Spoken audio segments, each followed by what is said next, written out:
Spot on নিউজে আপনাদের স্বাগত।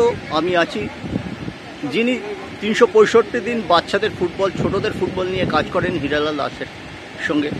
হীরালাল দা আইএফএ অবশেষে একটা দারুণ উদ্যোগ নিয়েছে। Under 17, under 15, under 13 state league করছে। প্রত্যেকেই 20টা করে দল খেলছে, কিন্তু টুর্নামেন্টটা স্প্যান খুব 1.5 মাসের মধ্যে টুর্নামেন্টটা শেষ করতে হচ্ছে। 31শে মের মধ্যে নাকি শেষ করতে হবে বলে এআইএফএফের স্ট্রিকচার আছে। অসম্ভব ভালো উদ্যোগ, কিন্তু এই যা পরিস্থিতি, যে দাবদাহ চলছে, তাও তো এবারে বৈশাখ মাসের অর্ধেক হয়ে যাওয়ার পরও দাবদাহটা কিছুটা হলেও কম।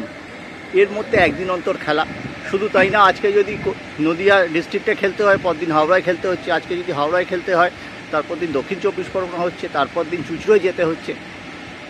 এই যে পুরো ব্যাপারটা এবং যেভাবে টুর্নামেন্টটা হচ্ছে, আমরা কিন্তু মিডিয়ার কাজ ভালোকে ভালো বলা, কালো দিকটাকেও তুলে ধরা। সেই জন্যই আমি, যেহেতু তোমাকে আমি বেছে নিয়েছি এই কারণেই, যেহেতু তুমি 365 দিন বাচ্চাদের নিয়েই থাকো, তুমি সিনিয়র টিমের কোচিংয়ের ব্যাপারে উৎসাহ দেখাওনি, সেই জন্য এই ব্যাপারটা নিয়ে কি বলবে?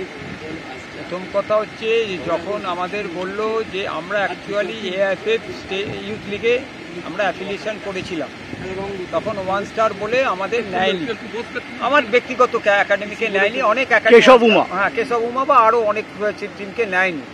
তারপর একটা নাকি চিঠি এসছে ওদের মাধ্যমে যে ওরা এআইএফএফ বলেছে স্টেট ইউথ লিগ খেলে যারা চ্যাম্পিয়ন হবে, আইএসএল আই লিগ খেলা টিম বাদ দিয়ে বাদবাকি যা টিম অ্যাপ্লিকেশন করেছে তারা স্টেট ইউথ লিগ খেলে চ্যাম্পিয়ন হয়ে উঠবে। এবং সেখানে একটা রুলসে করে দিয়েছে যে মিনিমাম 14টা ম্যাচ খেলতেই হবে, তবে ওরা এলিজিবল করবে। যার জন্য সিএমএস এর মাধ্যমে খেলা করেছে। সিএমএস মানে অল ইন্ডিয়ায় চলে যাচ্ছে, ওরা বুঝতে পেরে যাবে 14টা ম্যাচ খেলেছে কিনা। এই যে করছে, এটা ধরো ফেব্রুয়ারি মাস থেকে চলছে, উদ্যোগ নিয়েছে। তারপর আমাদের যারা, যেটা আমি আইএফএকে বলবো, এই উদ্যোগটাকে গ্রহণ করেছে খুব ভালো, কিন্তু আইএফএর যারা এক্সপার্টাইজেশন আছে, যারা টেকনিক্যাল কমিটি আছে, অনেক তো আছে, শুনেছি, যা কাগজের মাধ্যমে শুনেছি। টেকনিক্যাল কমিটি বলে কিছু নেই। টেকনিক্যাল লোকজন বলতে কোচেস কমিটিতে আছেন, কয়েকজন গভর্নিং বডিতে আছে, তাদের মতামত নিয়েছি কিনা আমার জানা নেই। কিন্তু তারা কি এই এপ্রিল মাসের এই দাবদাহে একটা প্রতিযোগিতা করলো, 14টা করে ম্যাচ খেলতে হবে, আন্ডার 13কে, আন্ডার 15কে এবং আন্ডার 17কে।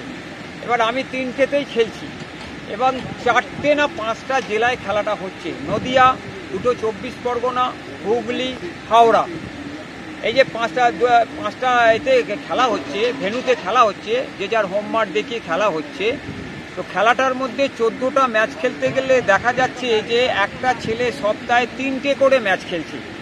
এই দাবদাহের মধ্যে একটা 90 মিনিট ম্যাচ খেলার পর অতটা ডিস্টেন্স থেকে যে এসে তারপরে 24 ঘন্টা কাটতে না কাটতেই তার ইনজুরি লাগতে পারে বা তার যাতায়াত থাকতে, আবার তাকে এই 38 ডিগ্রি টেম্পারেচারে আবার খেলতে হচ্ছে। এইটা কি আমাদের যারা আইএফএর যারা লোক করেছিল বা যারা করছে, তারা কতটা সায়েন্টিফিক, কতটা এআইএফএফ এর রুলস মেনে করছে, এটা কি আগে করা যেত না? যখন চিঠি এসছিল, আমার বক্তব্য, যখন চিঠি এসছিল আর একটু আগে তৎপর নিয়ে করা যেত না? আমি জানি ছেলেদের পরীক্ষা পরীক্ষা আছে, আমি বলছি না আইএফএকে দোষ দিচ্ছে না, আমি বলছি যে এই যে দিকগুলো আছে, আজকে আমাদের খুব চিন্তার বিষয় হচ্ছে ছেলেগুলোর মধ্যে কোনো না অঘটন ঘটে যায়। এই মেন দিকটা আমাদের খুব চিন্তার বিষয়, কারণ বিভিন্ন পরিবার থেকে ছেলেরা আসে। আজ হয়তো আমার একাডেমি আছে বলে আমি ওখানে 30টা ছেলেকে রেখে দিতে পারছি, কিন্তু সব কোচিং ক্যাম্প সেটা রাখতে পারে না। বিভিন্ন জায়গা থেকে ছেলেরা এসে একটা জায়গায় মিলিত হয়, কি তারা খাচ্ছে, কি তারা কিভাবে আসছে, কিভাবে তাদের ট্রিটমেন্ট হচ্ছে। যেহেতু আমরা বাচ্চাদের নিয়ে কাজ করি, আমাদের এই দিকটা দেখতেই হয়। টেকনিক্যাল ছাড়াও আমাদের তাদের ফাইন্যান্সিয়াল দিকটি দেখতে হয়, তাদের অ্যাটমসফিয়ারটা দেখতে হয়। ছেলেদের গ্রামগঞ্জ থেকে তুলে নিয়ে আসতে, আইএফএ তো আর গ্রামগঞ্জ থেকে কোনো তুলে নিয়ে এসে আজ পর্যন্ত কোনো একাডেমি করতে পারেনি। কিন্তু আমাদের মতো ছোট ছোট যারা কোচিং ক্যাম্পগুলো এখনো আইএফএর ফুটবলটাকে বাঁচিয়ে রেখেছে বা গ্রামাঞ্চলে, তারাই তো এখানে খেলছে। তাদের দিকটা ইন ফিউচারে আমি বলবো আইএফএকে যে একটা ক্যালেন্ডার বানাতে হয়, যেটা আমাদের সব থেকে হচ্ছে, আমাদের 365 দিনে আইএফএ কোনো আজ পর্যন্ত একটা ক্যালেন্ডার বানাতে পারলো না যে ইউথ ডেভেলপমেন্টের ক্যালেন্ডার এই ডেটে হবে। তোমার পরীক্ষা থাকুক বা যাই থাকুক, আমি মানবো না, আমার এই ডেটে হবে। সেটা পরীক্ষাটার সঙ্গে গভর্নমেন্টের সঙ্গে যুক্ত হয়ে একটা শিডিউল বার করতে হবে, সেই শিডিউলের মধ্যে যাতে করতে হয় এবং সুন্দর একটা পরিবেশে দিয়ে করতে হয়, তবে তো আমরা ছেলেদের দেখতে পাবো। এই ছেলেরা আজকে যে যাচ্ছে, বাড়িতে গিয়ে কি করছে না করছে, কাল ভোরবেলা আবার চলে আসছে, পরশু দিন আবার খেলা। ধরুন কালকে আমি বেঙ্গল ফুটবল একাডেমি খড়দায় খেলেছি ম্যাচ। আজকে রেস্ট, আজকে আমি 15 ম্যাচ খেললাম আমার একাডেমির মাঠে। কালকে আবার আমার মাঠে মথুয়ার টিমের সঙ্গে আছি, তার মানে 24 ঘন্টা রেস্ট হলো না, সে খেললো। এটা আমাদের মিটিংয়ে বলে দিয়েছে যে তোমাদের এইভাবেই খেলতে হবে, কিন্তু এইভাবে খেলতে হবে, আমরা খেলতে বাধ্য হচ্ছি, খেলবো, কিন্তু এটা কতটা গ্রহণযোগ্য সেইটা কি আইএফএর ঊর্ধ্বতন কর্তৃপক্ষ বুঝতে পারছে, জানতে পারছে? তাহলে তো আমার মনে হয় যে বছর বন্ধ করে দেওয়াই ভালো ছিল, না নতুনভাবে করবো। এই ছেলেদের যে প্রহসনটা হচ্ছে, আমরা এখান থেকে কি পাবো?